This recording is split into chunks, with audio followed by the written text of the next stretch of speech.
The next guy I want to reintroduce to you is Chad Braunersreiter, and I love that German name. Braunersreiter, love it. Chad was part of K2 actually pre-launch, I believe. Actually, I know. He was a really integral part of the core of K2, and he wrote us in an email that pre-launch, there was a meeting of everyone involved with K2 up in a canyon, and Dave Nelson just challenged the group, everyone individually, are they willing to really lay down their life for God and really just let Jesus take over and do with them what he wants to do and lead them where he wants to lead them. And he said, well, I had a comfortable income and I loved golfing and I could do a lot of that here, and he was kind of comfortable, but he clearly felt a call that God gave him in 2008 to leave Salt Lake City and move to Pittsburgh into the inner city and work with young men who grew up into the inner city and help them gain perspective on life, get their feet on the ground and see a future for themselves. Let's watch this video here about Jamal, the first young man that he met when he moved to Pittsburgh.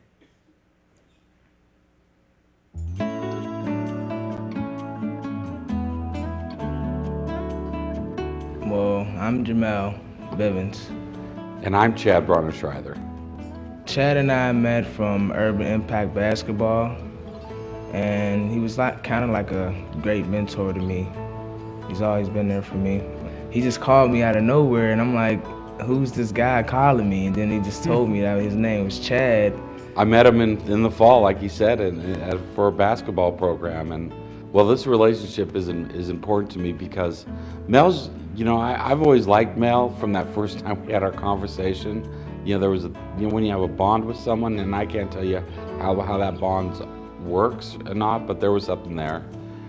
But as we went on, Mel's had his difficulties. For number one, he didn't really necessarily, he liked being on the basketball team, but he didn't necessarily want to follow the rules, so he wasn't the best as far as handling the discipline and stuff. But I understood, after a while, I understood that wasn't what he wanted to do. Mel he wants to be a businessman. He wants to be have his own electrical company. That's what he wants to be. I'm grateful that happened, though. I'm grateful that I met Chad. He's a wonderful person. He means a lot to me. He helps me with life. He teaches me things that my father didn't teach me as a man. He guides me to make smarter decisions. I've always appreciated the fact that this man who I say I'm associated with carries himself well outside of our program. I don't know if Chad knows this, I never told him this, but I always felt that Jesus sent Chad here for us, so he can help us and just be an influence in my life and the rest of the guys' life. So I always felt that Jesus done that for us. I don't know if he knows that. I probably never told him that, but... Oh, he never did.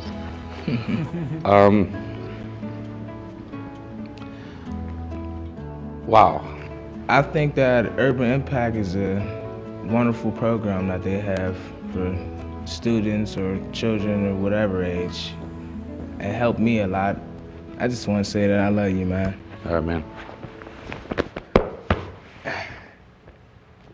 Make me cry. Yeah. It's because you're a softie. It's like, no.